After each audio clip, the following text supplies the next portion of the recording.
Ladies and gentlemen, I'm GC Smith and welcome to another Miss Pandaria Beta video. Today I'm trying to show you something more that I've learnt with the monk class. Now, as you can see, I'm on Dr. Hooves, the monk I was using with the playthrough with my friend Justin of the Panderan Starting Zone. The link to the first video in the series that I've got uploaded at the moment will be below. You can also look on my channel for any of the other things. Look in the playlist for the Pandaria Beta, and then you'll see the Panderan Starting Zone stuff there. I haven't got the first video in that actual series uploaded due to errors with fraps and stuff, so I will have that uploaded at some point. Shame it's not all high quality again because of the errors and fraps. I had to upload pretty much all of it from Twitch TV, so only the first part when I get it edited will be from fraps due to stuff happening in the live stream. We're setting stuff up anyway. Today, in this video, I want to show you some more stuff I've learned with the monk at lower levels, and show you the general stuff I've learned is rather useful. I have gone from healer to brewmaster, as you can see in this thing, because Justin showed me that brewmasters are awesome, because who doesn't love someone that kills people, well, taunts people by throwing barrels of beer at them, rolls forward, throws barrels of beer at them, rolls forwards and backwards, and then generates chi by smacking them with a beer barrel, and uses some of that to smack them. So one of the things I want to show you, if I can, we can find an AoE mob, is something wrong. Some of the abilities that I found useful. Now, tanking, I want to say, is really easy as a Panderan monk. As a brewmaster, so easy to tank. Level 15, you already have your Dizzying Haze, which is an AoE taunt, or an AoE aggro generator. You have Keg Smash, which is a cleave attack that also causes them to next attack to misfire, which causes them, obviously, as this is, to strike and hit themselves. So you cause their next attack to actually hit themselves. 100 damage to themselves instead of you. So, I mean, it doesn't do their whole attack's worth of damage, but it's quite useful in that sense. You want to try and apply that whenever you can to reduce the amount of damage you take. Stagger's a nice little mechanic. It staggers the damage over time, so like it reduces the amount of damage you take in one go, makes it easier to heal, because you take the damage as a dot, not as one big thing, which is really useful. Even at low level, having that is really powerful. There should be an arrow here if I can find it. There. So that's all really cool. One thing I want to point out, you've also got things like Tiger Palm, which are all really useful, and you would have noticed in the video that, you know, you want to use Tiger Palm above 50%, and then Blackout Kick you want to use below 50%, and don't use it before that because, well, it does less damage, I've found, than Tiger Palm, and you only really want to use it to apply that extra dot, which is really powerful. This isn't, obviously, Tiger Palm still isn't sharing the damage it's meant to do, because it does damage based on weapon damage, even though it only attacks your hand. Now, it's something to point out that, yeah, I like this change, even though it's saying I like the fact there's auto attacks in, because to be fair, if there were no auto attacks, why would you ever use two hand weapons? None of the attacks seem like, you know, Pike attacks with your weapon. It doesn't attack with both weapons, it seems. So the fact that all your abilities like base damage off your main weapon, and you don't gain anything extra for having two-hand weapons, you don't ever use a two-handed weapon like a polearm or a stave. So I like the fact they give you a choice that if you want to like attack faster and hit hard, like you can do it. It's useful. It's more basically the way they've done it also with the fact that weapon, like if you have a two-handed weapon, your attack speed's increased by 40%. If you have a two one-handed weapons, your attack damage is increased by 40%. It's trying to balance between them, so you generally use whatever weapons you want. Based on stats, it's not about the weapon type really, which I think is quite nice. And you can obviously have the look of a pole or arm, and I like the idea of having a glaive and blade to attack. It's just that my problem is it's never really been beneficial to, like, you know, one of the things that put me off paladins is if I played a paladin I'd want to play Ret with a polearm. I like the look of a polearm, and it's just never been used by a class. I'm loving the fact you can use it as a monk. I'm loving animations, and one thing I do like actually is the fact that while they did say your weapons would be used for your finishing attacks and your hands for the generating attacks, it's kind of switched the other way around, because your weapon is only really used for like your standard ability, which changes depending on your weapon, and then all your other abilities use your non-armed combat. So while the way of the monk generated from non-armed combat, you can see that through a lot of your chi abilities. And let's see if I can actually do an AoE taunt here. I want to show you something.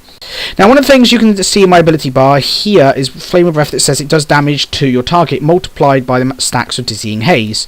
So we're going to get these all up to 3 stacks of Dizzying Haze, which is the most amount, and then Breath of Fire. Now, as you can see, it says it only does damage to your target, but it will hit both. So it seems to be a frontal cone attack. I don't know if that's a bug. I will report that to Blizzard. But if not, that's a really nice. The fact you can AoE everything up with your Dizzying Haze, walk back a little bit, and then nuke them all with your Breath of Fire makes... you're able to do a decent amount of damage at low level anyway as a Pandaran monk tank. I assume most other specs get Breath of Fire. Let's have a look. Actually, no, they can't. Most other specs won't get Breath of Fire. So yeah, we actually get an ability that's designed to AoE damage, which obviously generates a lot of aggro, but does a lot of damage as well. It's a nice little mechanic. It's like, yeah, you're designed to tank, but you're able to do things. And I think that's really useful for PvP, actually. A burst thing that's generated off Dizzying Haze, which... No, I think this is a rather nice spec, really nicely designed. I will...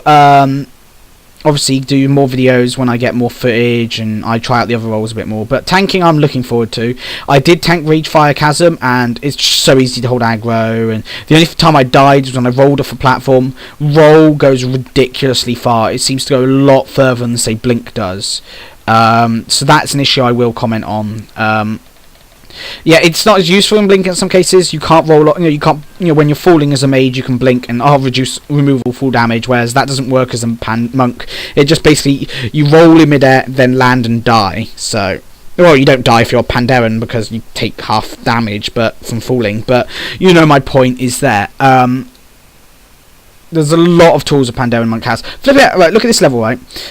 Level 20, right? Not even level 20. I already have a charge, which is a lot different. If I'll show you the charge here. Okay, level 24, I should die. Charge. We both charged at each other, right? So that, I think, is a better version of what I think Death Grip is. Because I always think that any charge, any way that gets you towards the enemy should... put you out of position. You should, for the benefit of getting into melee range, you should have the negativity of being put out of position, away from your allies and put into enemy territory. But the fact that that kind of meets it halfway, it's better than that balance and Death Grip, in my opinion. But anyway, look, you can see I already have a res. Not that I need it really well, but but it's useful to have. And really, I already have a lot of things. I already have a roll, which is like a kind of charge event to get into combat. I have a charge. I have a taunt, a Dizzying Haze AoE aggro generator, which costs very little energy. You can just spam it away. It's just ridiculous. In the 1 second you use it, you've generated that 10 energy again. It's just really good. You got good chi users. You got something that generates extra chi, that generates a lot of threat. No, that's useful for tanking because it reduces damage you take. Sorry. And then you can look at all the options I've still got. I've still got thing. Oh, you got Vengeance as well. The Way of the Monk, which is that thing about weapons.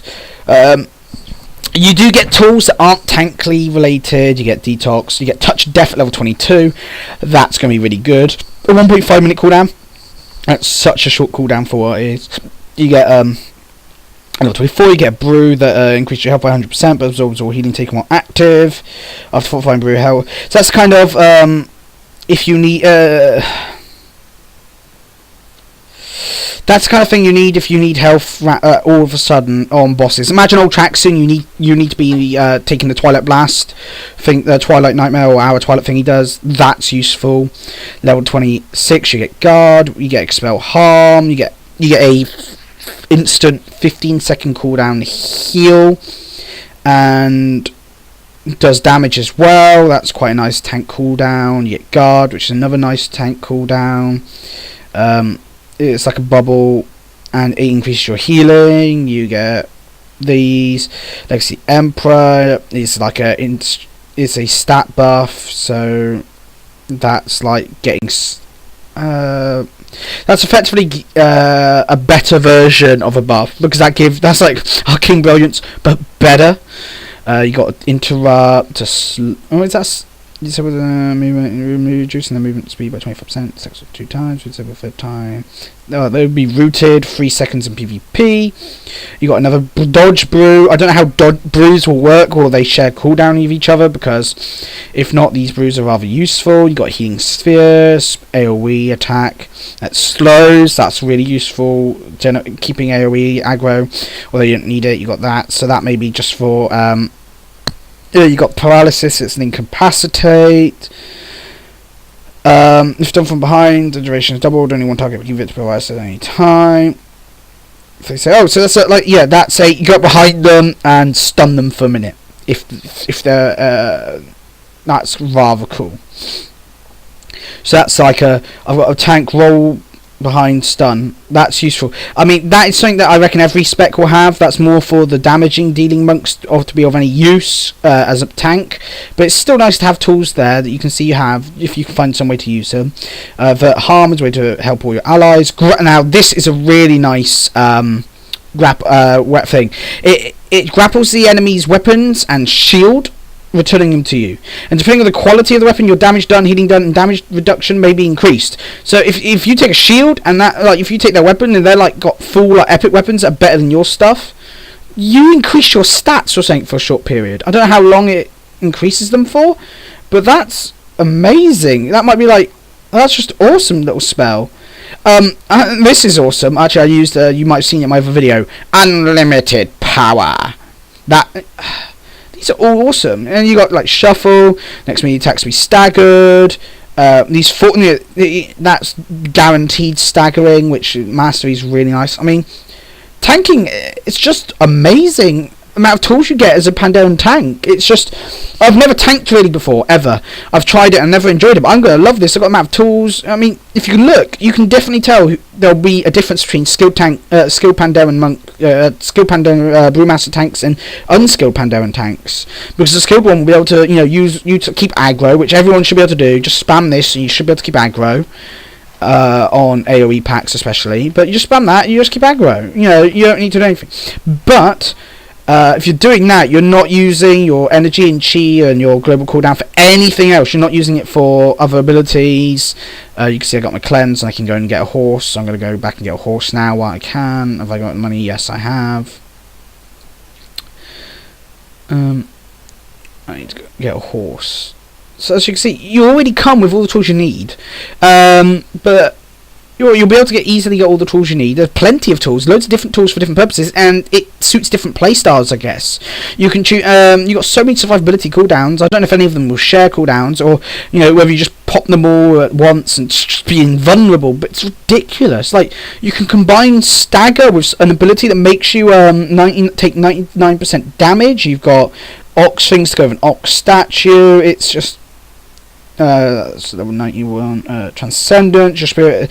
Yeah, you also got this ability here. You split your body and spirit, leaving your spirit behind. So like you can put your body somewhere, go somewhere, and then swap your body and spirit around, and that's really nice. I assume your spirit can't take aggro, but your body can.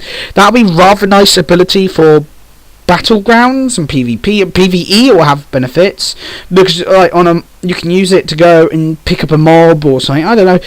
They'll have uses, and it's just an amazing set of tools. And as I say, the skilled tanks are going to be the ones that know when to use the cooldowns right. They'll be able to put out a lot of damage, a lot of hurt, and keep aggro and survive. And I can see unskilled tanks dying repeatedly. I mean, firstly, the one skill that a lot of tanks fail to have their total noob is controlling the mobs. Okay, controlling mobs is easier on a monk, but you still got to get them into the right position. There are a lot of stuff here, and I can imagine a lot of monks would rather be DPS, but I'm going to try and tank on this, especially come live. I might try and roll a tank for it. But it looks like it'll be really good fun with all the tools available. It's going to be a very different playstyle to my mage that I normally play. Although I don't know if I'll ever make a monk my main, or just be an alt that I run for guild purposes if it's needed or something. But it should be definitely a lot of fun to play and something to learn. And overall, the game is getting really, really good, and I should hopefully have better videos out there when I can get them out to you. So thank you very much for watching. I hope you've enjoyed this video. It's me basically being slightly better at monks and having a better understanding of how monks work than the last video. I will regularly update monks videos as I get to know them better. Hope you enjoy. Please like if you like these so I can know to keep putting them out. Please comment what kind of stuff you want to see. If there's a dungeon you want me to tank particularly, like Scarlet Monastery, go through that on this monk tank when I level it up. I am going to be doing an Alliance quest series through Northrend, so keep through Pandaria. So keep your eyes out for that. It will be starting tomorrow, I think. So keep your eyes out.